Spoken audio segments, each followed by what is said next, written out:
Check 1, 2.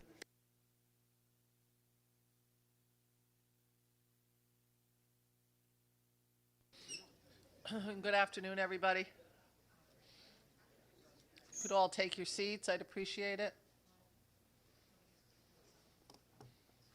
We have it's not quite 1 o'clock. We'll wait till 1 o'clock.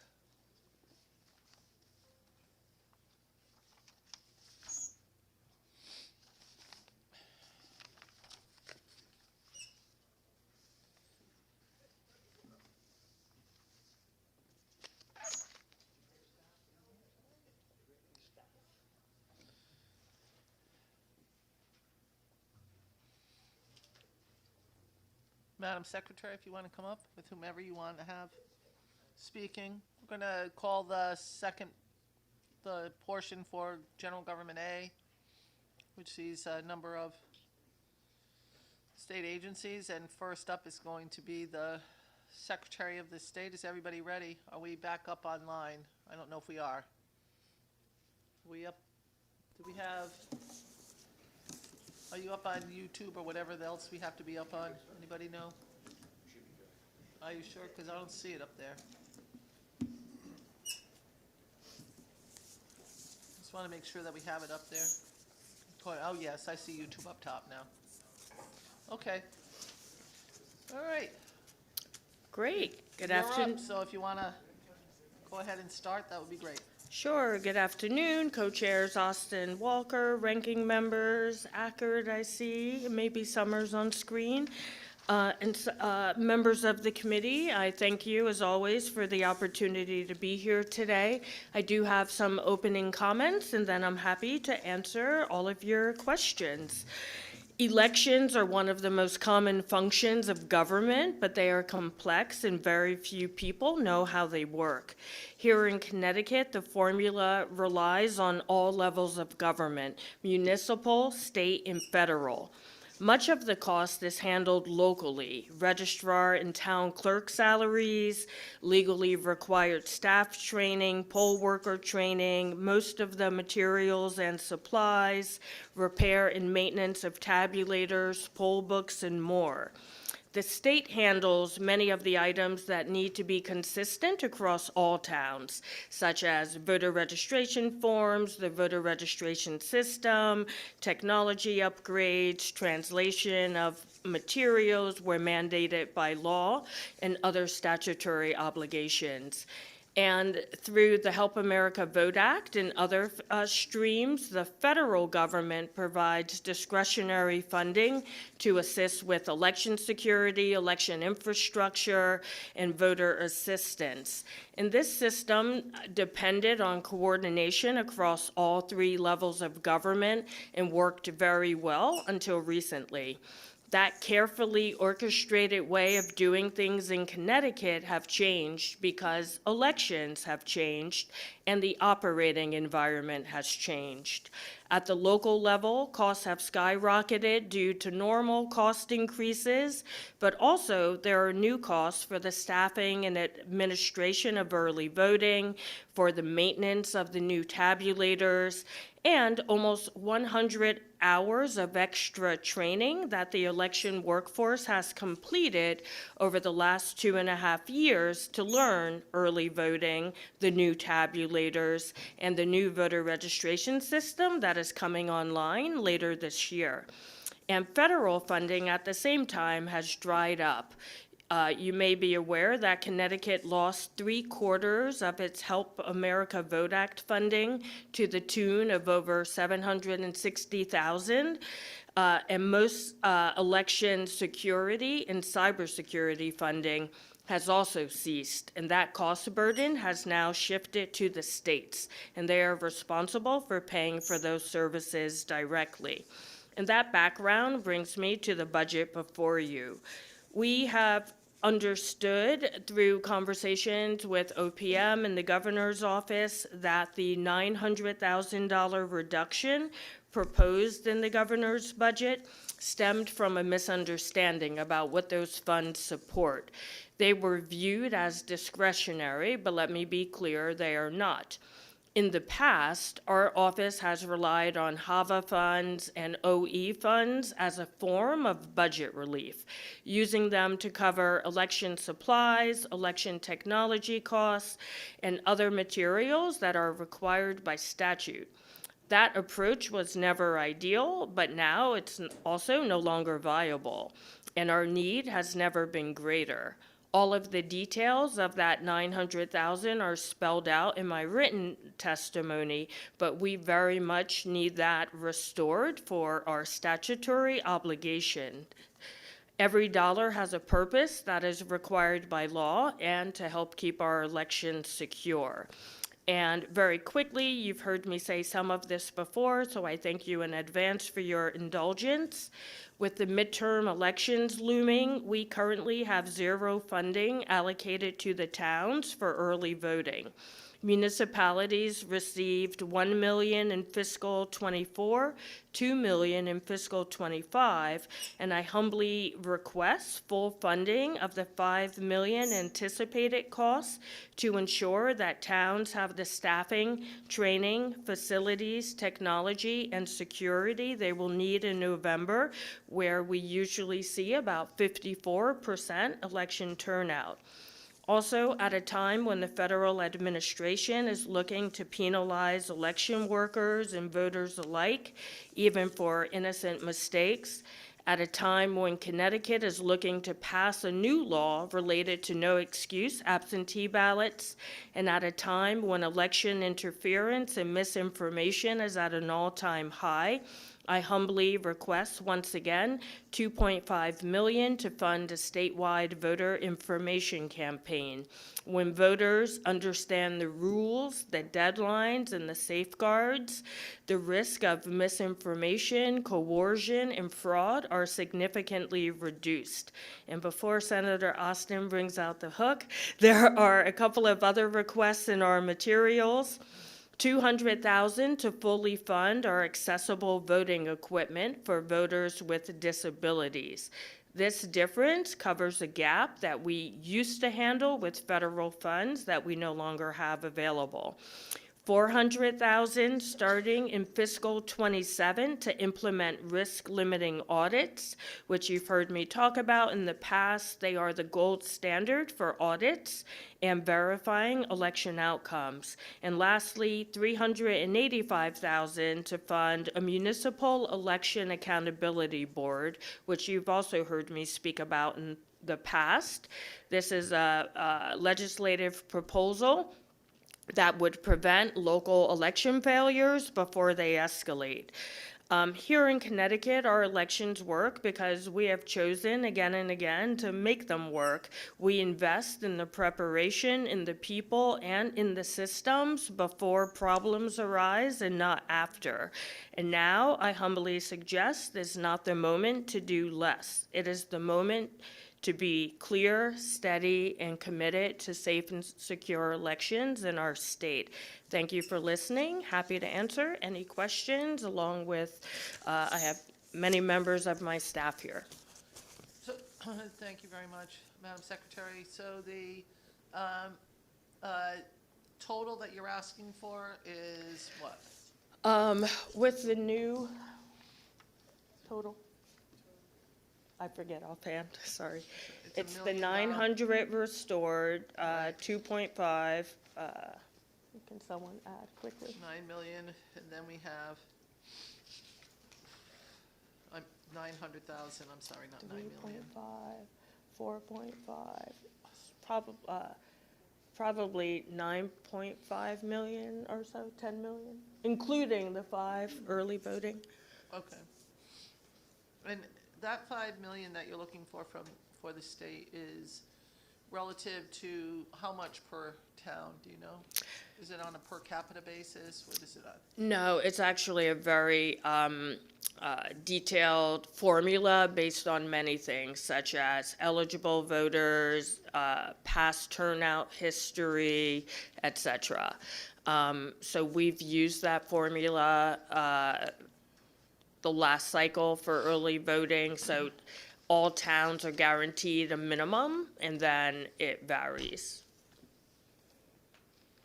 Okay. But the 5 million figure itself is what the cost estimate that OFA put together last cycle. Okay, thank you. Let me see. Are there any questions? Madam Chair. Representative Nuccio. Thank you, Madam Chair. So I just want to, I know we have your testimony. Yep. But just for the public's perspective here, I wanted to kind of go through a couple of things. You had mentioned in 2024 there was $1 million in municipal aid. In 2025, there was $2 million municipal aid, and you're looking for $5 million this year. This is a midterm election. It's not even going to have as high a participation as the last presidential. So why are we going from 2 million to 5 million? 5 million was always what was, actually in fiscal '24, the original estimate was higher than 5. And it was, OFA went through a lot of effort to reach out to every town across Connecticut and collect a lot of different information, how much they pay poll workers, who would staff early voting, et cetera. And last fiscal year, they are the ones who suggested the total cost would be 5 million. So that would have been a municipal cycle. So, the difference between the 5 million and the 2 million. So what we were doing was basically partially funding the Correct. towns. And what we were thinking now is that we would be fully funding them to a different number. Correct. Okay, and then the other question that I have is in regard to, you and I have spoken before about the amount of days that we do this. Does this assume the same 14 days? Correct. Correct. Okay, and the number that went from 3.3 million to 1.3 million for early voting, what is that 1.3 million being used for? Which figure are you? I'm looking at the early voting line in the governor's budget. It was 3.3 million for 2026. And then for appropriation for 2027, it's 1.3 million. So that was in his regular budget. He didn't make any changes to that 1.3 million. So is that part of the ask that you are looking for? Is that different? Like, how should we kind of? Is that the difference between the PS and the OE? That's our cost associated with early voting. Why don't you come up? Yeah, come on up.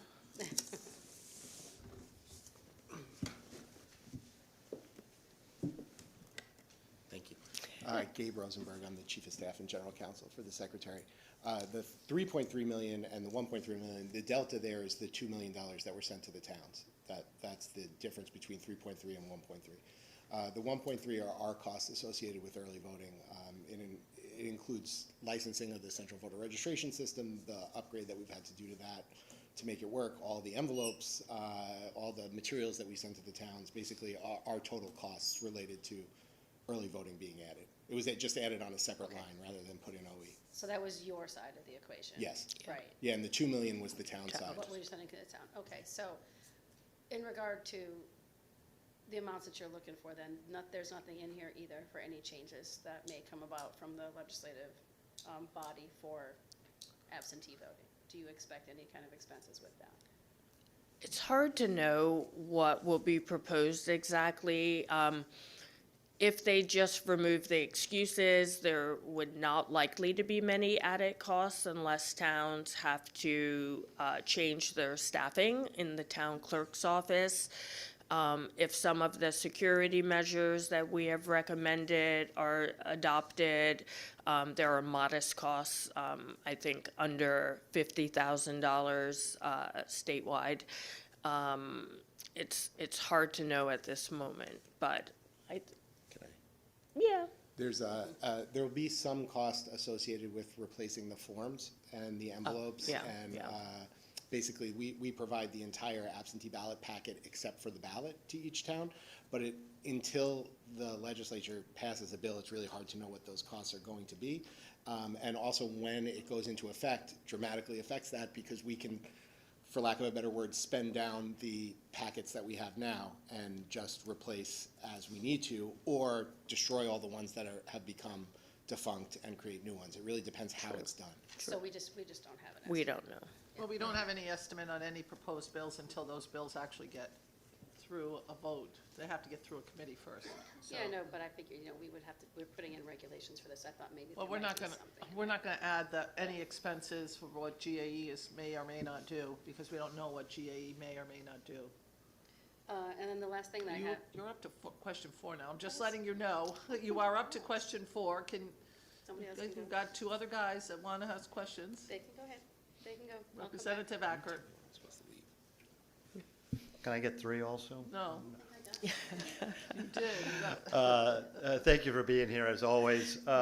You mentioned the 2.5 for the voter, I guess. Oh, education. Education, Yeah, kind of, and how did you come up with that number? What was the, is it a marketing company, the approach, how are you coming up with that? It was loosely based on the costs during the pandemic to educate people around how absentee voting would change, or voting in general would change based on the pandemic and people being able to basically vote with no excuse, which was a sea change from the way things were done before. We've had so many election changes, and we are still finding that voters are confused. I would like to say we could probably shave a couple $100,000 off because I'm very good at making friends and getting services, but 2.5 would allow us to do a bilingual statewide campaign. Yeah, I always think that the wonderful boards that we have on the highways that tell Yeah. how many people died, it's horrific for me to see that on the way to, in my morning, I see how many people died. Let's use it for a value to Yes. promote the good services that we do. Absolutely. Rather than, I've already asked people to change that, but that's. And I'll just add, the State Elections Enforcement Commission, we often have this conversation because so many of the cases they end up investigating are just simple misunderstandings because people don't understand the law. So you spend in one place, you save in another. No. And then a smaller line item for my second question was the $200,000 for, I guess voter access, maybe people with disabilities, was it? What was that? So every polling place in Connecticut has equipment, IVS. It's a ballot marking device. So if you have a fine motor issue, you can vote by a touch screen. If you have a vision issue, you can listen to your ballot. These have been required for many years, and we just absorbed them with our Help America Vote Act funding or with our OE funding. Over the years, the costs went up several years ago, and we just kept using that extra funding. But now there is no extra funding, so it's to close that gap of the increasing costs since the last time it was given as a single line item. Okay, I wasn't sure if it was something to Yeah. do with like the drive-up voter access, which is becoming an issue with our registrars to try to go out and accommodate people inside for voting and going out. I didn't know if that had anything to do with that, and that's a cumbersome issue that we have in our town. So, thank you, and thank you, Madam Chair. Thank you. Online, Senator Anwar, followed by Representative Hoxa. Thank you so much, Madam Chair. Thank you, Madam Secretary, for your written testimony and your verbal testimony. This is very thorough and detailed. I just wanted to clarify, with respect to the Bridgeport election monitor, is there going to be how is there a feedback mechanism to give us guidance that should there be a legislative plan for that, or is that going to be forever? So we still will have a monitor for the next fiscal year in accordance with what was passed last session.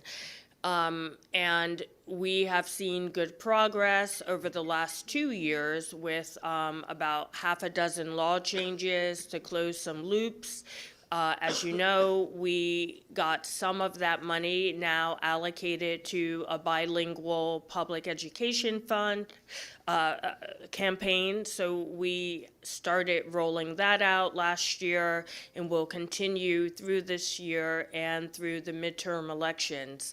At the end of midway through the next fiscal year, at the end of this calendar year, we will definitely take a look, see where we think changes need to happen, and come back to the legislature with our recommendations for the next biennium.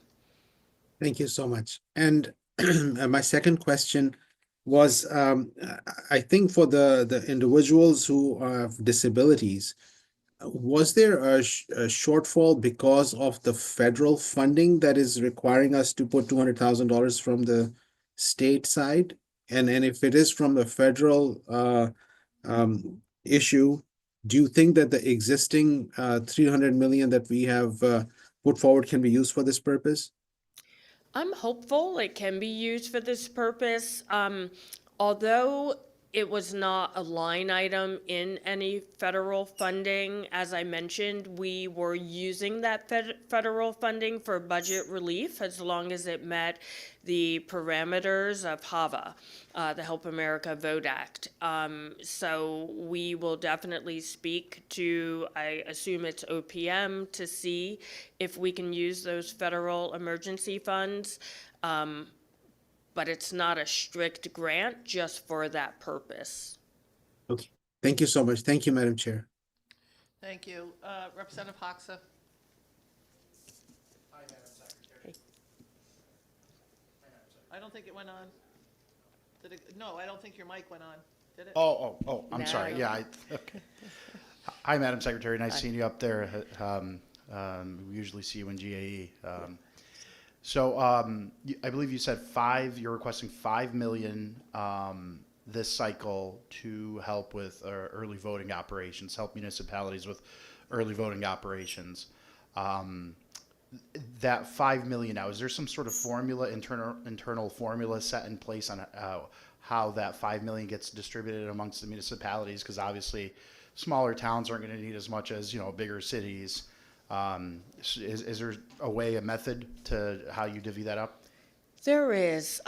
When the first tranche of early voting funding was allocated in fiscal '24, you may recall it was a uniform amount across every town. Right. Some towns complained because they didn't need that amount, and they were like, "Can I give it to someone else?" And the answer was no. Because it was set in statute. So we worked very hard with all the registrars and the Registrar of Voters Association of Connecticut in our elections department to come up with a formula that we vetted by them that made sense based on population, voter turnout, eligible voters, history, etc. So that formula is what we've used ever since. I see. So to just sort of characterize it in my own language here and just let me know if it's an accurate way of understanding this. The amount of money your office is requesting is the same, but the way that the money is going to be divided is you're using a better methodology that's going to result in more efficient use of the dollars, meaning ultimately in the aggregate $5 million will be spent, but you won't have a situation where Hartford needs $500,000 more, but the Coventry, Sprague, Plymouth maybe had $10,000-$15,000 each to spare. Is that correct? Is that what you're saying? That's correct. And one distinction I would add, we always provide a base amount that will help every town, even the small towns. Representative Brown, floor is yours. Thank you, Madam Chair. Good to see you, Madam Secretary. Thank you for being here today. I guess I didn't want to have to ask this question, but I think it's important to do so.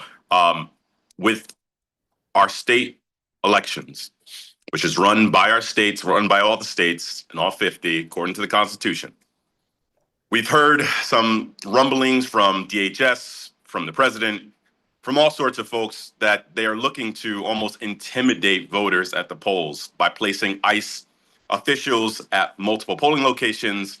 And obviously, their target is going to be the cities. I'm wondering within this budget, whether you've had communications which prompted money to go into the budget. And if you haven't, I would like to know what the plan would be if ICE shows up at polling places in Connecticut. There's nothing in our budget right now for what I would call various scenario planning. A lot of those scenarios are planned in cooperation with Connecticut's Fusion Center. We are having those meetings, and as in the past, I have been encouraged never to talk about what scenarios we're planning for in advance of the scenarios occurring. But all of these conversations are happening, and should we see the need to add funding for anything, we will certainly come to this body with that request. And do you feel, thank you for that answer, and do you feel, through you, Madam Chair, that we'd have a timely way to do this if you had to come back to the legislature for funding for this? Would that be a timely request? Probably not, but I think that would be up to you. A lot of this work should be concluded, or at least we would have enough information before this legislative session ends. So I think we would be in okay shape, and should some new threat arise after session ends, we certainly are not adverse to asking for a special session. Thank you for that answer. Thank you, Madam Chair. Thank you. Representative Nuccio. Thank you, Madam Chair. I have just two other, one is just a request for the workforce, for our workforce, for our work sessions. You're lucky, you only have a few little sublines in here, but I'm hoping you could bring with you a description of what all of these programs are, what they do, who they serve, and what metrics we're looking at for all of your line items in here. And the only other question that I have is, you had mentioned $400,000 for audits. And we know fraud has happened here in the state, right? It's all over the news. It's not some mythical thing that doesn't occur.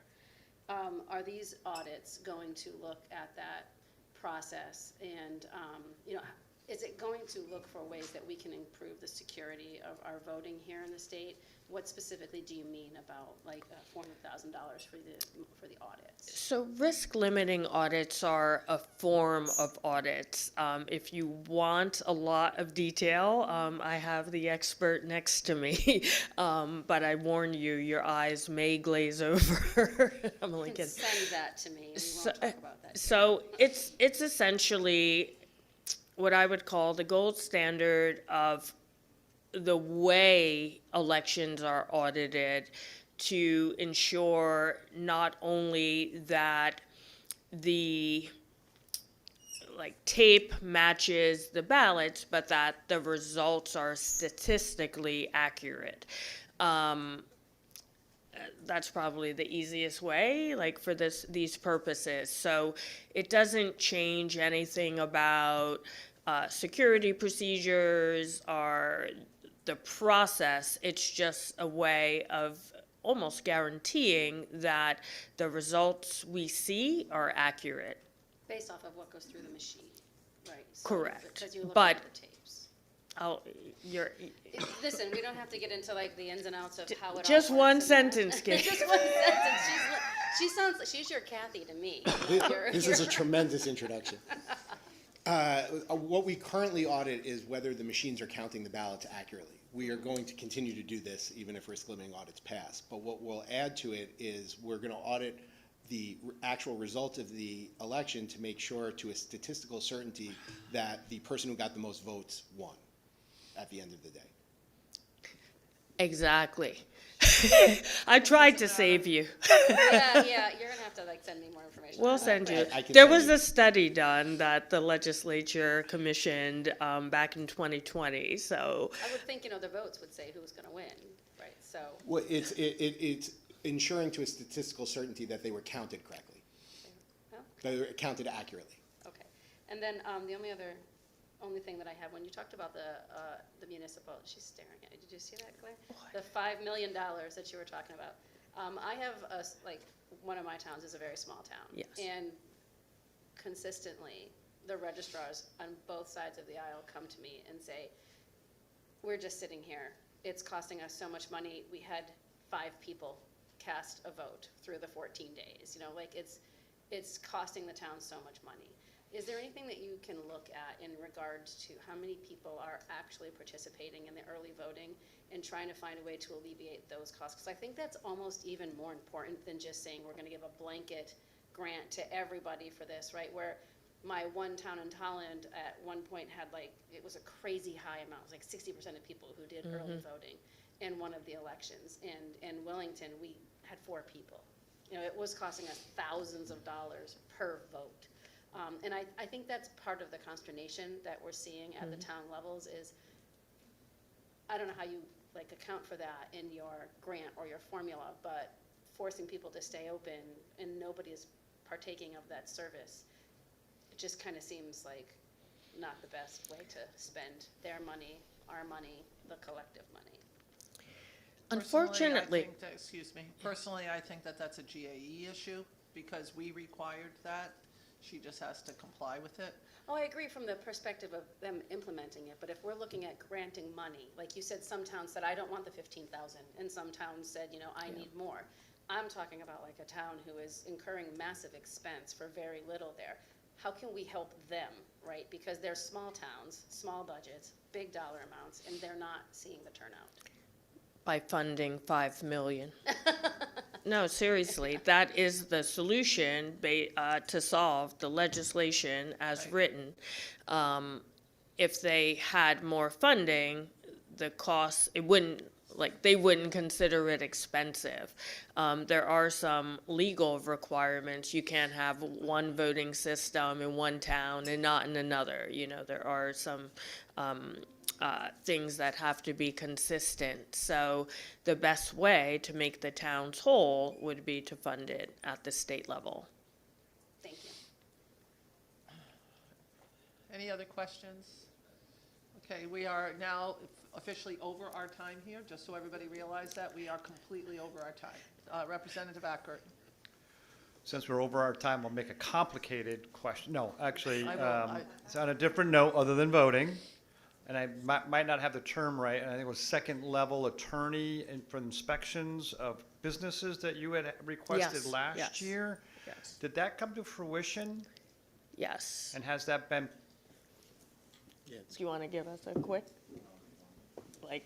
we're over time, so a 30-second version. you can get back with me offline, because a follow-up, along with that is, has it been to the level that we thought it would be value to your department? Yes, that new attorney's. Yes, that And new. who are you? I'm Christopher Drake. I'm Director of Business Services. Yes, that attorney was hired in November. And have they raised money? Yes, we have raised additional money. I Thank can't you. give you a And- specific and- number right and- now. And got We people can in send it to- compliance, and got people in compliance was what the overall goal was, is what we're Correct. looking at. Thank you. Thank you, Madam Chair. Thank you for that answer. Representative Johnson. Quickly, to follow up on Representative Nuccio's idea to provide additional funding. In my district, we have the university as well, so we have additional places to do early voting, and it's caused a lot of kerfuffles. So if you could follow up on how to deal with that, that would be great. Thank you, Madam Chair. Anybody else? You're all set? Thank you. Thank you. All right, you guys are all done. Up next is State Contracting Standards Board, Chair Rochelle Palacci, Executive Director Greg Daniels. Are you both here? Mr. Daniels, I see you. Is Rochelle here today? No, she couldn't be with us. Okay.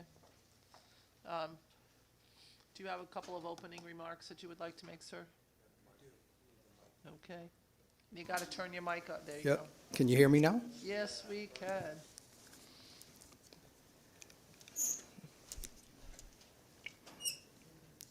Good afternoon, Senator Austin, Senator Summers, Representative Nuccio, distinguished members of the Appropriations Committee.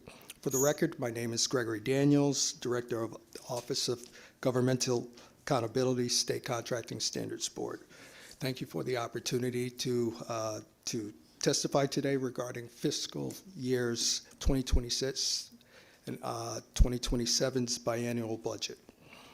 I'll start by making just a few statements about the State Contracting Standards Board's past year, and I'll talk a little bit about our successes. Over the past year, well, first, the State Contracting Standards Board, it exists to safeguard ethical, efficient, and cost-effective state procurement on behalf of the people of Connecticut. In practical terms, our mission is to reduce risk, improve compliance, and strengthen accountability in how taxpayer dollars are spent. We carry out our mission through 4 core functions, which I'm sure you're aware of, but I'll reiterate. Conducting triannual audits, providing accredited training, technical assistance to procurement officials across the state, adjudicating procurement protests, contested solicitations, and other procurement enforcement, and reviewing procurement privatization contracts and related petitions.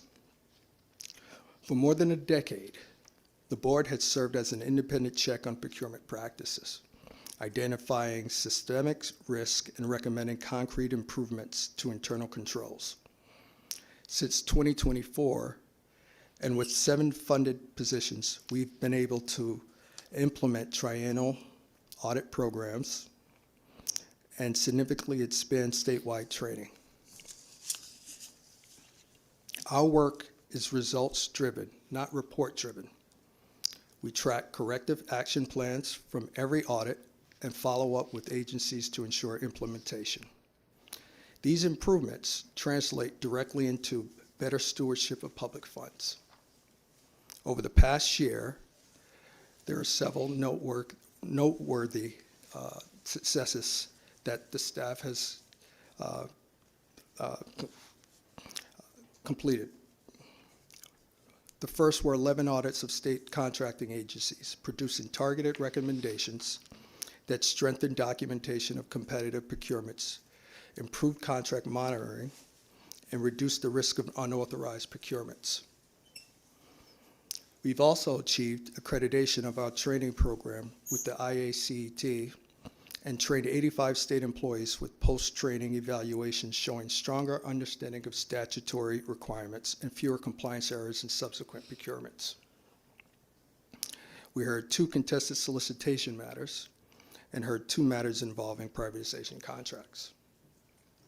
These are tangible, measurable outcomes that improve procurement integrity across the state. And we couldn't have done it without the approval of the $97,000 that you approved for fiscal year 26 and also for fiscal year 27. That amount is directly tied to our core statutory deliverables. Specifically, the funding supports completion of the triennial audit cohort, continued delivery and expansion of accredited procurement training, and sufficient staffing capacity to adjudicate procurement protests and privatization matters in a timely manner. Without this funding, the board would face delays in audits, reduced training availability, and potential backlogs in adjudicatory matters. Importantly, this request maintains current staffing levels. So in closing, the SCSB's oversight is designed to identify high-risk systemic inefficiencies and to help agencies and policymakers remedy weaknesses in state contracting. Our work gives taxpayers greater confidence that public funds are spent through transparent, competitive, and accountable processes. We respectfully request your continued support for the fiscal year 27 funding levels, so the SCSB can continue delivering these results. With your support, we will further strengthen procurement integrity across Connecticut state government. Thank you, and I'm happy to answer any questions. Thank you. very much. So I have one very quick question. Relative to the loophole on disqualifying bidders and contractors, if they change their name, it appears that you don't have anything to address that issue, that it's by the name, not by the owner of the practice. You have language in already through GAE to handle that? Yes, we submitted language to the co-chairs of GAE addressing that very loophole. It's a concern of not only our members, but we've been trying to address that. We've also began addressing that through procedures within our agency. Of course, we have a small staff, and we've been trying to address that for purposes of the UAPA, because it's subject to that, and we want to make sure that we have due process procedures in place so that we can fairly and adequately meet our requirements under due process. Thank you. And next time, can you just make sure that we have somebody from the board that's here so that we can also address our concerns relative to that too? Yes. Appreciate that. Are there any comments or questions? Representative Nuccio. Thank you, Madam Chair. So you guys are another one, like a couple areas here where we just have a line item for your entire organization.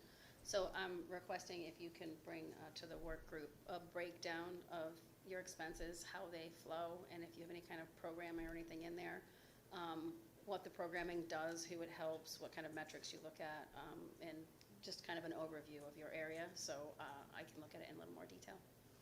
We can do that. Thank you so much. Representative Ackert. Thank you, Madam Chair, and thank you for being here. The training that you mentioned, what's the training that you provide? Is that Sure. correct? Yes. Yeah, thank you. We have 6 courses at this point. I can list a group of them, but we have Code of Ethics for procurement professionals, Foundations of Public Procurement, Introduction to Ethical Procurement, Introduction to Requests for Proposals, Introduction to Sole Source Procurement, Introduction to Service Contracts.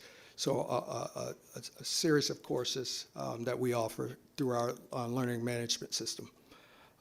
And we've offered that, I think we started offering the courses over a year ago through a test pilot, and then beyond that, we've started to expand that. We paused during the accreditation period towards the end of the year, and we're going to resume that in March of this year.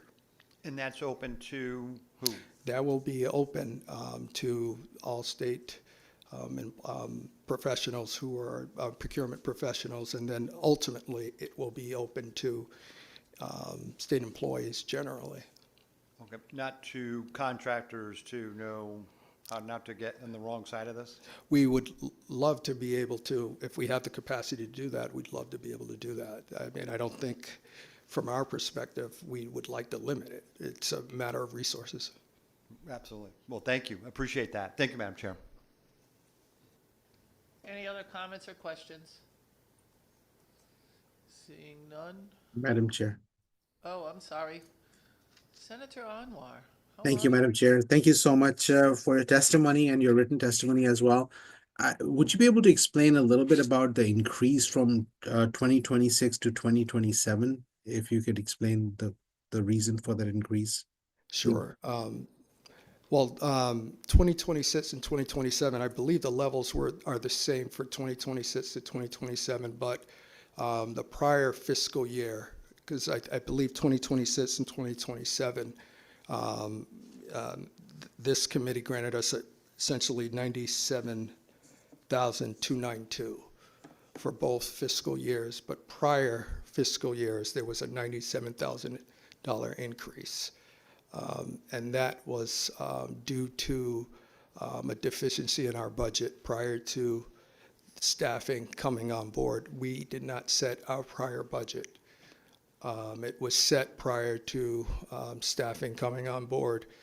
We weren't part of that process when we came in. the budget was already set, and we had to right-size that budget, working with DAS and OPM, given the staffing needs, and that's, I think, to be expected. This was the first time that the agency had ever had staffing. And so it was a guesstimate on what the needs were based on having staff for the first time. And the second question is, so because of the changes in the last year, do you think that we have reached the point where we have appropriate level of staffing to be able to do the job that you're expected to do in your team? I will say this, that we are still assessing that, so to be determined. But we are resourceful, and we do what we can with the resources that we have. Thank you. Thank you, Madam Chair. Thank you so much for your testimony. Are any comments or questions? Seeing none, now you're all set. All right. Thank you. Thank you for your See you time. at the work group. Thank you. Up next is Devon Ward, the DOC Ombudsman.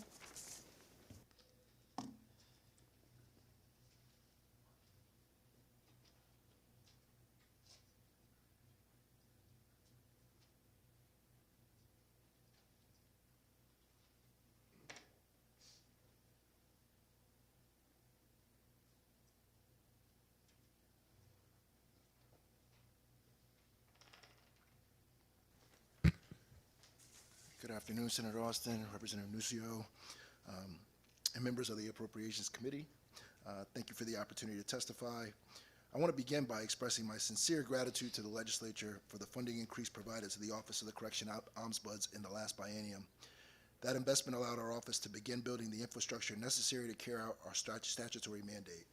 At the same time, the scope of that mandate continues to outpace our current staffing. Under Section 18-81QQ of the General Statutes, the Office of the Correction Ombudsman serves as an independent oversight entity charged with protecting the rights and welfare of the incarcerated individuals in Connecticut's custody. The statute directs us to receive and investigate complaints, monitor conditions of confinement, conduct facility visits, review Department of Correction policies and practices, and report our findings and recommendations to the legislature. In practical terms, oversight is not a theoretical exercise. Our office is often contacted in real time when serious operational issues arise inside facilities. When there is a loss of heat in a housing unit, a water main break, a suicide attempt, or an untimely death in custody, our office receives calls from incarcerated individuals, staff, and family members seeking information and accountability. While we are not an emergency response agency, we work closely with the Department of Correction during these incidents to monitor conditions, ensure concerns are addressed, and maintain an independent line of communication. In a system of this size, independent oversight during moments of crisis is essential to maintaining public confidence and institutional stability. That responsibility extends across Connecticut's 13 correctional facilities and approximately 30 contracted halfway houses. While we have focused our limited resources on the prisons, we have not yet been able to conduct consistent oversight of the halfway houses, which house approximately 1,000 to 1,200 individuals in state custody at any given time. Expanding our capacity to reach those facilities is essential to fulfilling our mandate. Between 2024 and 2025, our office received over 1,000 complaints through regular mail, email, and phone, before we have implemented secure drop boxes in facilities or dedicated phone lines in every housing unit. At present, we only have 2 administrative staff. One is solely responsible for complaint intake and triage. The other divides their time between intake, file management, coordinating calls with incarcerated individuals, and maintaining basic office operations. As we implement these additional access points, complaint volume is expected to increase significantly. To manage that growth and ensure timely, professional responses, we are requesting an additional office administrator. We are also requesting 2 additional associate ombudsmen. One position would specialize in reviewing PREA-related complaints, particularly in light of recent external findings.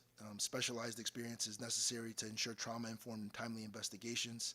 And the second associate ombudsman would expand our general investigative capacity and allow us to extend oversight to halfway houses. The scale of the Department of Corrections underscores the need for a dedicated data capacity. DOC operates with a budget of approximately $700 million and employs more than 600 staff, or excuse me, 6,000 staff, roughly 1 out of every 5 state employees. In fiscal year 2025 alone, that system generated approximately 17,000 disciplinary reports, nearly 600 informal reports, and about 1,800 documented uses of force. This represents a tremendous volume of operational data. To translate that information into meaningful oversight and evidence-based recommendations, we are requesting a data scientist to systematically track trends, identify systemic issues, and support data-driven reporting to the legislature. We are separately requesting a communications program manager to support our statutory outreach and public education responsibilities. Our office receives constant media inquiries and serves as a public point of accountability for correctional conditions.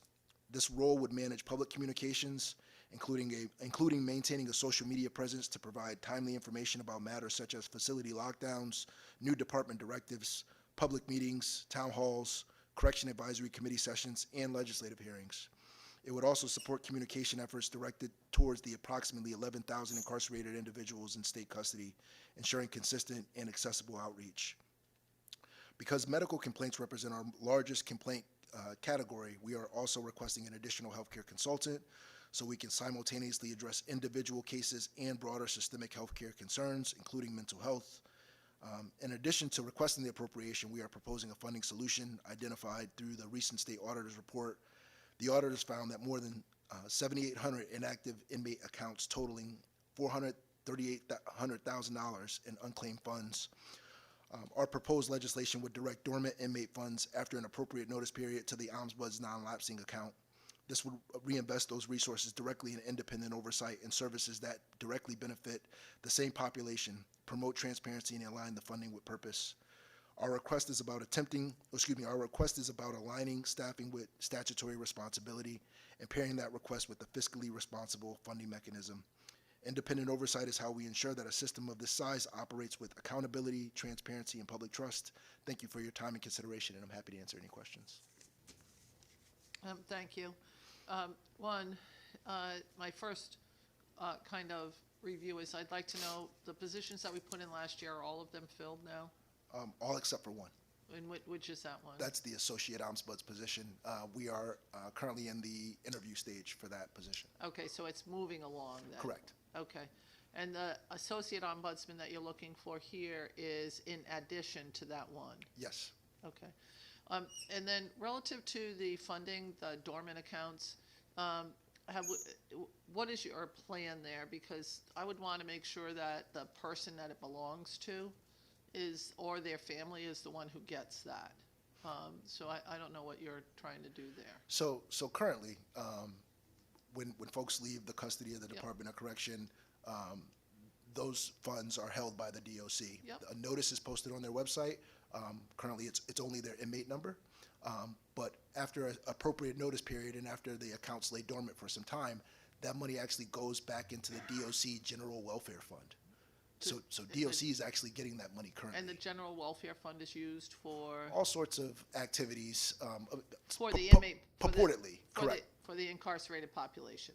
So it's not like they're using it for overtime or anything like that? No. So purportedly, this money's being used for things like the exercise equipment you'll see in facilities. Yep. It's supposed to be used for programming in facilities. Yep. You know, I can attest that, you know, in the last fiscal year, due to the lockdowns, there wasn't a ton of programming. Right. There recently was a program that I'm aware of that took place in Corrigan, but it's used for things like that, for exercise equipment, for different speakers that come into the facility, but I don't think there's a lot of transparency into how those funds are being used. The commissioner testified a couple weeks ago that those accounts reached up to $800,000 in some years. So it's a significant amount of money. Right. I'd like to see the money go back to the family of the particular incarcerated person. I'm not certain we want the name on the website. The number tends to leave some transparency there, and I don't know that we need to, in particular because some of our laws relative to erasing somebody's record kind of puts that out there again. So I have a little bit of a hard time them doing anything more than the number, because having heard from a number of constituents who have received an erasure, then having questions come up about it again kind of eliminates what the intent of that particular legislation was. So I go back and forth on it. I'd have to look at it a little bit more, but I'd like to make sure that we're not continuing something that we're trying to provide some relief for. So that's where so you're looking for another $778,000, mostly positions. Correct, mostly in P&S funds. And the money that we provided last year has provided you with some It's ability to do more than what you were doing before with just you. Yes. Okay, good. All right. We're moving in the right direction. We are. We are moving in the right direction, and I just can't understate, how much I appreciate and my constituency, the incarcerated population appreciates, the committee's increase in the funding. But there's still a ton to do, and we are an organization that's in the nascent stages, right? I'm in maybe 18 months into this role. And so we have a long way to go, but the challenge is significant in that we have a large population to do oversight over. So And I just want to say I'm a little concerned about social media, mostly because I don't care for social media. I have an inherent distrust of information that is not vetted at all by anybody. And so are you just looking to put down if there is a lockdown for whatever the reason may be? Or is that something that you want to do, reach out to people or doing other things? And so that's... So the statute actually requires that the ombuds engage in public outreach and legislative advocacy. It explicitly states those things in the statute. You think that social media is a way to do that? Well, so public advocacy, one thing is, letting folks know things that are going on in the facilities, but also outreach to the incarcerated population. So, I actually need to communicate with 11,000 people. When, for instance, DOC's budget was heard today, the 11,000 people that affects won't have an opportunity to offer a comment on that. So legislative hearings, we have a correction advisory committee that oversees the work of the Ombudsman's office. Things that come up in the facility, the other day we had a water main break in Hartford, and those things impact visitation for families. Being able to provide some of that information in real time, I think is helpful. And then obviously the media request. You all mentioned the 3 facility deaths we had in DOC last week. My office gets a lot of those calls that the commissioner's office has, and they have a dedicated communications person to answer that. And so it's a mix of public communication with the incarcerated population, so all external and internal. I'm still concerned about social media because social media, first of all, the incarcerated population doesn't have real access to make comments on Facebook or Twitter or TikTok or any of the other social media things. But I don't, quite frankly, I don't really trust social media for its level, and I'm not certain that that's the best way for public outreach. I don't think the public outreach says that you use social media. No, well, so I just want to say, that also contemplating in this request is my website, right? We have a public-facing state website. Yep. But I'd also say, the Department of Administrative Services has a social media page.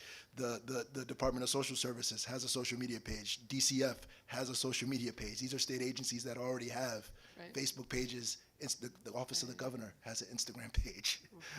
So these are things that, but they're doing a different bent on things when we are dealing with, and we had I said very clearly, I worked there for 21 years, and so I'm a little bit concerned. I don't even like it when people make comments on certain, I was looking at something that had to do with a public safety issue, and when people make comments on a public safety issue, whether it's with fire or police or corrections, I think sometimes things get skewed, and then it creates a more negative environment than not. I can appreciate that. I mean, we can certainly turn the comments off. That's an option too, so no one can comment, and we can just post things. But I just would like to talk about if because that's not something that I would consider right now without figuring out some parameters around what that is. I'm not certain that social media has the best means to get information out, in particular because the incarcerated population doesn't really have a cell phone to look at social media. right? I can appreciate that, but what I would say is, you know, the Their 11,000. families do. Correct. The 11,000 people there, they all have families, but also, like I said, it's not just the external piece. We have a state website right now. It has 4 reports that are up there. Our mandatory reports, our condition of confinement report, our semi-annual report. There are ad hoc reports that this office is working on currently that are going to be issued. All of that, even putting I agree those. with you doing the reports, I do. I just want to say, even putting those together, right? My conditions of confinement report is a 60-page report. Right. I'm not a graphic design person. I was fortunate to be able to enlist the help of volunteers to help me format that and put together the pictures. But this is an area of expertise that the office really needs somebody dedicated that can put together some of those imaging, even a graphic displaying to the incarcerated population how to lodge complaints with the office. There's just a huge communications I have no component. problem with any of that. Yeah. None of that is anything that I would debate. I have no problem with that. I have a problem with social media because I don't find social media to have the ability to explain issues broadly. So I do worry about the social media aspect of things, so. Understood. Representative Walker, seeing as you decided to join us this afternoon, only because of Devon. I'm just letting you know. I'm just trying to Thank you, Representative support him. Walker. So you heard the testimonies, and you heard the questions, too. Yes. In listening to that, where would your first focus go to? Related to the Department of Correction? I think, you know, the number one complaint we get in our office is related to medical care. And so I think the administration is right on board, focusing on that as an issue, identifying that as an area that needs a lot of focus. The second issue I would really like a lot of attention to is the hygiene and maintenance of the facilities. I think someone touched on the DOC maintenance budget. You know, a lot of these facilities, they are aging, but there's some facilities, like they mentioned, you know, I think our newest facilities are maybe 30 years old, which is not relatively old for a building. And, you know, a facility like McDougal that was built in 1993, the issues that I see there are not necessarily related to structural maintenance, are more related to upkeep of the facility. You know, when you're looking at the vents, not changing the filters or clearing off the vents. And, you know, folks have given me the excuse, well, that's just a facility. But when I go up to the warden's office, his vents look very different than the vents in the rest of the facility. So it's not the ventilation system. No, And so, you know, hygiene and maintenance of the facilities. And I will say, you know, to at least give the, you know, commissioner credit, since that conditions of confinement report has come out, I've been in several facilities, and he is making several improvements. I was just in Cheshire Prison on Sunday, and some of those doors that were rusted out have already been replaced. The exposed ventilation that was in McDougal has been removed and covered, and so a lot of the things that I've identified are certainly, you know, being improved in real time. But I think, you know, one of the things I'm asking the commissioner to do this year is we do a comprehensive, you know, hygiene, kind of a comprehensive cleaning of our facilities, because these are the conditions that folks have to live in. These are the conditions that our staff have to work in, and we certainly can do better. Okay. I noticed that nobody really talked about education. Is there an education process actually actively working in the system? Are they teaching? The reports that I get is a lot of the programming has been disrupted because of the lockdowns. So I've consistently gotten reports through the last year that folks who are in programs with Quinnipiac or programs at Yale haven't been able to access those programs because of the lockdowns. When you're talking about individual or programming that they offer in the facilities, a lot of those classes, fatherhood classes, alcohol classes, they're only able to do maybe 15 folks at a time for those classes. And if that person happens to transfer to another facility, they're kicked out, and someone's not able to take their place mid-course. Another large complaint we receive in the office is that folks who are serving longer-term sentences, so, you know, folks who are going to be long-term residents with the state, 20, 30 years, they're not able to access the programming. And that's something that was identified a bit in the Falcon report. DOC commissioned this report last year, significant cost for that report, but it identified that, you know, using the programming as a way to try to mediate or resolve some of the issues in the facility. So this is, these are people who, they're going to be with us long term. We should try to prioritize getting them programming so they're not causing as many issues in the facility, right? If we're giving them, anger management, substance abuse training, we're giving them these tools to assist with while they're staying with us. I think it can help the environment. But the biggest complaint I've heard is that a lot of the programming, at least last year, was really shortened by the amount of lockdowns. And the best way to create chaos is to control people is to create chaos. So chaos is inconsistent scheduling of the programming that you anticipated you were going to. So that's kind of the way I see. Yeah. Anyhow, the education is really critical, but the healthcare I think is really the number one right now, just to balance out people's desire to want to be there on the planet, just to be alive and be healthy. So I'd like to follow up on some of those later on. Okay. Sure. I'm happy to in the work group. I just want to touch on something that one of my staff members pointed out to me. I don't know if you ever see Maslow's pyramid of human needs, right? And so if your basic needs aren't met, your health care, Yep. your living conditions, your food, if you're fighting for those things at the foundation, you'll never be able to do some of the rehabilitative things that we are imagining and we are aspiring for our incarcerated population to do. And so, one of the things I really just want to press upon the department and for lawmakers is we just got to start getting back to basics, the Yep. basic things in terms of providing health care, providing, food, providing, decent living conditions before we start working on, post-secondary education and some Yep. of these other lofty Yeah. things. Just really get back to addressing the basics. I agree with you. Senator Anwar. Senator Anwar is a medical doctor. Just Thank you, Madam Chair. Thank you so much for the opportunity.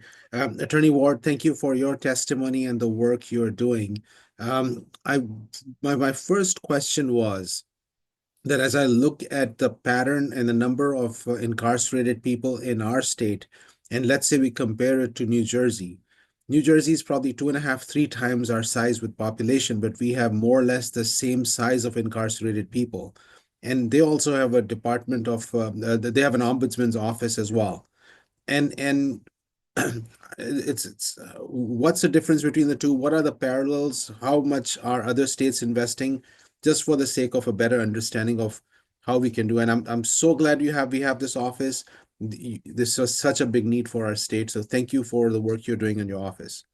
Well, thank you, Senator Anwar, and thank you for your support of the office. Really appreciate it. And Senator Anwar, Yes, yes, you ma'am. got off too quick. They are looking for doctors out there. You didn't hear me. I said it. I'll say it again, just to make sure you did hear me. Just to let you. Go ahead. I'm sorry, Devon. Go ahead. No problem. New Jersey, last I checked, I thought they had a prison population around 10,600. I think as of today, we're Connecticut's DOC, we're at like 10,900, 2,800, something around that today. Their Ombudsman's office has about 26 positions. Our Ombudsman's office right now has 6. So, comparing those two, similar size populations, New Jersey has almost, for every one staffer we have, they have 2 or 3. And particularly around the healthcare piece, they have, actually a data person for their healthcare ombudsman. They have a healthcare ombudsman that focuses on systemic issues, and then one that focuses specifically on individual issues. And so their office is a lot more robust, but, I think they're in year 10 or 8 down there. So, but very similar population size, as you mentioned. Thank you. Representative Acker. Can I ask my second question, Madam Chair? I'm sorry. I didn't. You've been more assertive than that time. So, Senator no. Anwar, go ahead. So thank you, Madam Chair. So Attorney Ward, I looked at your budget and I would support it. And then many of my colleagues, we hear about when things are not going right. And every year, each and every one of us probably is getting multiple letters, calls from the families about healthcare issues more so. In the Public Health Committee, we receive so many of these concerns. And it would be a blessing for us that we could use your office as a conduit to assess those things. And I know you have somebody with a healthcare clinical background who's already in your team. And I understand you would need more personnel because of the amount of workload that you have. Yes, I mean, we received, we're still sorting and triaging the complaints, but, we were well over 150 medical-related complaints. We do have an RN with the PhD that is currently on our staff. She just started January 9th, so I think she's in her third or fourth week. But what we're working to do, I think this is of great interest to the work that you do in public health and certainly to the committee, is we're working on putting together an assessment tool where we are going through the general statutes, we are going through the nursing guidelines for DOC and their administrative directives to try to put together a comprehensive list of what's mandated under statute and administrative directives in terms of healthcare. Whether you're supposed to receive a mammogram, a healthcare screening, and then what we're going to do after we develop that tool, once we figure out all the things that DOC is supposed to be doing, is we're going to go through and do random chart audits to figure out if these things are being done and in which facilities. And so we're developing that tool. That's one of the things that our healthcare ombuds is working on, is doing that assessment tool, and then we'll start doing those chart audits likely around May or June. Thank you. This is very helpful. Thank you, Madam Chair. Thank you, sir. I thought UConn had stopped work in judicial before the 18th, 2018. I thought they had stopped about 2015, actually, and even earlier. I have to go back. Maybe they had a smaller population of staff that were working there, but I don't think they had a full contract at that time. No, I believe the UConn contract, as they I think they properly said it was existing until 2019. Yeah, that's what they said, but I just sort of remember there was problems in that. So correct, and so it was renewed on annual basis, and then it was terminated around 2019. But I mean, effectively, what that did is it took all the doctors that were providing that care, and now they're DOC employees. Yeah. So a lot of the same doctors that were doing that care for UConn are now doing that same care for DOC. Really? I am positive of that. Wow. Yeah, I can name you the specific doctors. I won't, but I can name you the specific doctors that were working at UConn that are now Department of Corrections employees. And furthermore, the majority of our outpatient care, specialty care, is still provided by the University of Connecticut Health Center. So if you tear your meniscus, you have an ACL surgery, you go to UConn. You're going to UConn. We also do, or DOC also uses our regional hospitals as healthcare providers on an emergency basis. I think you heard the commissioner testify, for Garner, which is in Newtown. They take folks to Danbury Hospital. Same thing with if you have an issue in New Haven, you're going to St. Raphael's. If you're here in the Harford County area, you're going to maybe likely go to St. Francis. So they also have agreements with the local hospitals as well for emergency care. But if it's a specialty procedure that is scheduled, it goes to UConn. And my office is really trying to dig into and figure out what are the dynamics that are causing the bottleneck of care, because we're identifying folks that are waiting to see surgeons for years or 2 years. I just spoke with a gentleman in Corrigan who tore his ACL and waited 2 years for a surgery, and that is typical. Well, we have 10 beds that are set aside at UConn for inmates in healthcare surgeries and things like that. We had 15 beds at one time, but I think it's dropped down to 10. I have to check that again. But that's the only place that we have engaged as far as following up. Can we do it a different way? Probably. FQHCs don't provide hospital procedures, so specialties like that, we're going to have to do it through a hospital. Right. But maybe we could get some other backup things through some FQHCs, and they're very interested in working with you guys. They've mentioned it to us several times. Yeah, I will note that that DOC is in the process of applying for this Medicaid waiver that'll kind of streamline some of that. So well, it's for justice involved individuals under 1115 waiver, and that we didn't get rejected. We didn't get totally accepted yet. There's still, but it has nothing to do with us. This is just Washington. Right. And when the current administration came in, I think they sort of pulled the plug in a lot of ways. So, I'm sorry, Representative Baxter. I'm learning a lot here in this conversation, so it's all good. Mr. Ward, thank you as always for being here. So I was not a fan of starting this office, and not because mainly because it was like you're overseeing a state agency. You have an agent, but you're overseeing our state employees and their operation. I'm coming around now, just so you know. I'm coming around because of the things that I'm hearing about and learning about that you value. One of my questions, though, is that you talked about the things that you're doing. So let's say I'm an inmate, and this is a process piece.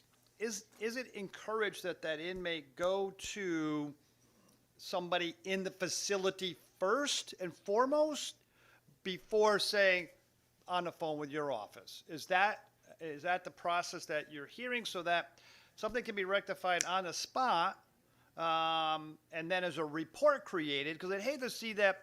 I've never heard that when they reach to you, have you contacted?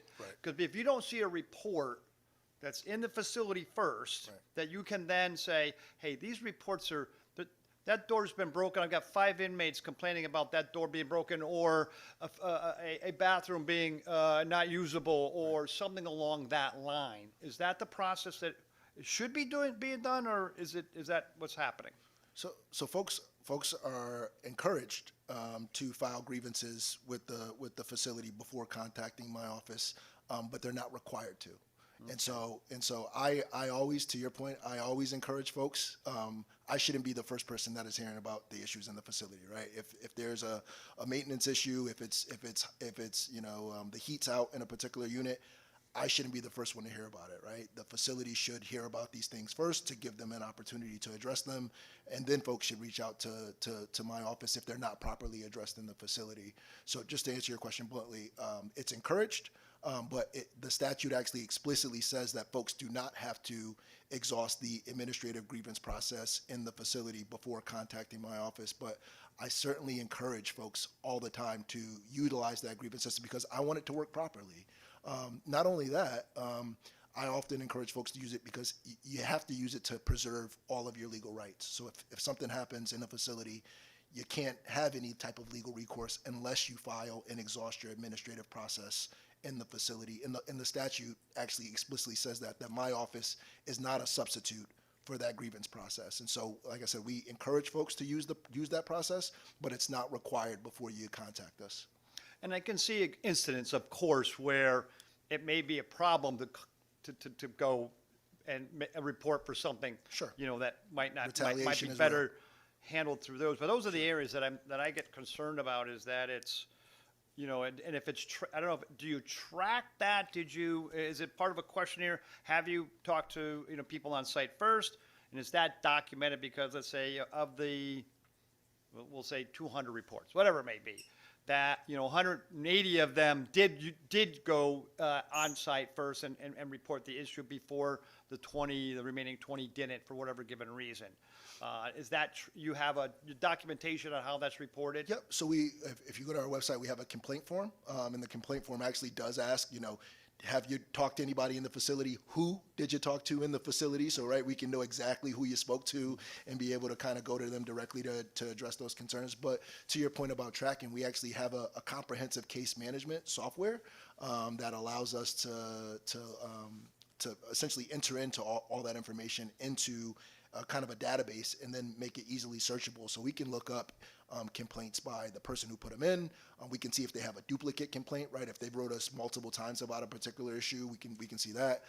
We can track it down to who the subject of the complaint is. So if we're getting, if we've gotten 5 complaints about a particular staff member, we can kind of look at that and see the trends. We can look and see, by the way it's filed, what the type of complaint and which facility it's coming from. So all of that data is entered into our case management system. And if you look at our complaint form, all of that information has its own place in our management system to be able to look at stuff like that. Thank you so much for that. I appreciate that. And final question, you had mentioned you have still an opening though. Yes. That's not filled. Is there a reason why that's not filled, or just people not sending in a resume? No. So we had over 100 folks apply for this role. For each one of our roles, we've had hundreds of applicants for every one of the roles we've had in open. For this particular position, we actually had to work with the Department of Administrative Services to create a new job classification. The associate ombuds position is a brand new job classification in state government, and so it took a bit to create. And then after that, you have to post it, and then you have, an application period, you have a rescission period or appeals period where folks who applied and didn't get picked can appeal. And so just all of the levels that we go through in state government, it resulted in us, we're actually doing interviews for it next week. And so it just took a while from when we got the money appropriated in July 1 to work up to creating the job classification to be able to post the job. And so it's just taken a bit. I have heard of that issue in the past, working, so I understand your frustration there. I've heard it from other commissioners, so thank you for that. Thank you, Madam Chair. Thank you. And they had to create the ombudsman because we have a DCF ombudsman or. Yep, you have a child advocate. Child advocate, okay, so Yep. okay. But we have nursing home ombudsman, You have a long-term care ombudsman? long-term care He's very busy ombudsman? right now. Yes. Huh? The nursing home ombudsman is very busy right now. Yep. Yes. But I mean, but they had to, They had to create the associate, so they had my position created as a job classification, but they had to create an associate correction ombuds job classification, just like they have an associate child advocate job classification. So it took a while just to create the job class. Representative Johnson. And thank you, Madam Chair, and thank you for your work, and glad to, know that you're there. I think the communication between the legislature, the executive branch, and people that you're overseeing and how well they're being treated is really, really important for us to really understand what's going on. So my first question has to do with living conditions, and my questions are pretty brief, and we can talk afterwards offline. But Sure. living conditions, including education, which was already covered by Chair Walker, but also the fact that people share a cell. That to me is very strange, that you would put people in, two people in a cell where you have behavioral health issues that could be violent. How is that working out in terms of, is that something you're looking at? Yeah, single cell status is extremely coveted in prison, and it's very rarely given out, and there's not a lot of transparency. In my opinion, there's not a lot of transparency or uniformity around how it's given. So I've encountered several examples where someone's granted single cell status at a particular prison, and then they're transferred to another prison, and then that single cell status is not honored by that facility. That often happens, and so it's not done very uniformly. We do have the ability. For instance, Cheshire has a portion of the prison that currently is used for overflow. It's called the galleys. I'm not sure if you've ever seen it, but these are single cells. They're relatively small, but there's something to see because the cells were actually imported from Sing Sing, and they're in Cheshire, but they don't utilize them. But they're single cells to folks that will want them. But to your concern about folks being housed, it creates a number of issues. We had an instance last year in DOC where someone killed their cellmate. I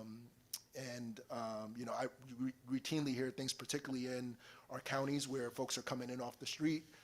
They may be detoxing, where they're placed in a cell with, someone who's either a long-term resident or has been there for, either a year or two awaiting trial. And so, I've run into instances where folks are placed in cells with folks who have disabilities. So, I encountered a female at York who's, being forced to house with a woman who's deaf, and she, by de facto, is now her aide. She's responsible for telling her, when recreation is, or when, it's time to eat, and so, I do share your concern around housing, and it's an issue that, like I said, I could give you story after story where even I was in a facility one day, and a gentleman was approaching me telling me he was going to have an issue with his cellmate, and not even 10 minutes later a fight broke out in the unit between them. So it's an issue. When those issues arise, the protocol is that the resident is supposed to tell their unit manager or their counselor about this particular issue, and then they'll try to sort it out. But the reality is that the department is understaffed. And so, I toured Corrigan the other day. I think, 2 of the housing units didn't have a dedicated counselor. So, for an issue like that, hey, I'm having an issue with my cellmate. Can you maybe move us to a different cell? There was no one even there to be able to address that concern. And so, staffing is a huge challenge to be able to mediate those concerns when they have them. But the single cell status it's something that is really, subjective and up to the discretion of the warden at that facility. How does staffing work, just to follow up on that particular question? I'm sorry, what was the question? What is the problem with the staffing? They can't, what if they just come to you? Do they have access to you, or how do they get in touch with you? Do they know to get in touch with you, or? Sure. I mean, staff have lodged complaints with my office. The staff is welcome to lodge complaints, just like any general member of the public. They can fill out a complaint form, they can write an email, they can call. And staff have made complaints to my office. Specifically, the statute says that staff cannot be retaliated against for contacting my office or lodging complaints with my office. And so the statute actually contemplates DOC staff being able to place complaints with my office as well. What about the person who is sharing the cell and needs to get out? How do they get you? Oh, so we are in the process of operationalizing. They're called blue phones, but they're essentially phones that are stationary in every housing unit. And so we'll have a secure line where folks will be able to dial *7 or *9 and be directly connected to our office. And so that's particularly why I'm asking for the extra office person, because it's going to be a challenge once we turn on that capability, where 11,000 people will presumably be able to call my office and lodge a complaint. 9 to 5 Monday through Friday. And so it's an ability we've contemplated, but we want to be sufficiently staffed to be able to handle the uptick in calls that we're planning on receiving. Excellent. So then just another question is the transition. So when somebody transitions out of the incarcerated setting into a halfway house on parole, and then they go from parole to probation, it's outside your scope. How is that transition made with respect to your office? So my office has jurisdiction over the halfway houses, which the relationship between the Board of Pardons and parole it's a unique one. So I should say parole is technically housed in DOC, but they have their separate Board of Pardons and Paroles that's separately governed, and so parole is a function of the Department of Correction. And so I guess to say my office would still take complaints around the conditions of confinement from halfway houses, and we've received a number of complaints related to the halfway houses, but there's 30 or so of those, and there's 13, 14 prisons depending on how you count Walker, McDougal, and we've because with the limited staffing we've focused our efforts particularly on the prisons, because those folks just generally have less agency. If you're in a halfway house, you have more contact with the community. You can call a family member. You can call a loved one. You have some more agency than someone who's in a maximum security prison. And so with the limited staff we've focused our efforts on prisons. But we have received complaints about folks in those halfway houses, and that are under the purview of the Board of Pardons and Parole. And just for clarification, the idea that Board of Pardons and Paroles has the person on parole, and then say, okay, this person can go on probation. How do you follow up from that halfway house to probation? Say they're in the same house with the theoretical oversight that is being conducted, but perhaps isn't quite the same because it's probation and not Department of Corrections. Yeah, so I guess I would view it as not necessarily the person's individual circumstance. It's more so where they're housed, right? If they're housed in a halfway house, because I'm going by our statute. Our statute explicitly says we have jurisdiction over the halfway houses. So I wouldn't consider, necessarily whether the person's on probation or parole, but are they housed in a halfway house? To me, would confer jurisdiction on the office. We can follow up and discuss that Sure. more in detail, because that is a point of confusion, I think, Okay. for at least me. But anyway, thank you so much for your work, and I want to talk to you some more. Thank you, Madam Chair. Yeah, happy to discuss in the Thank working group. you, Thank and you. thank you, everybody. It is 2:26. We will reconvene at 3 o'clock to begin the public hearing. Thank you. Thank you, everybody. Thank you. What do you call yourself, ombudsman, Devon? You just call me Attorney Ward or Devon. Attorney Ward. Devon works just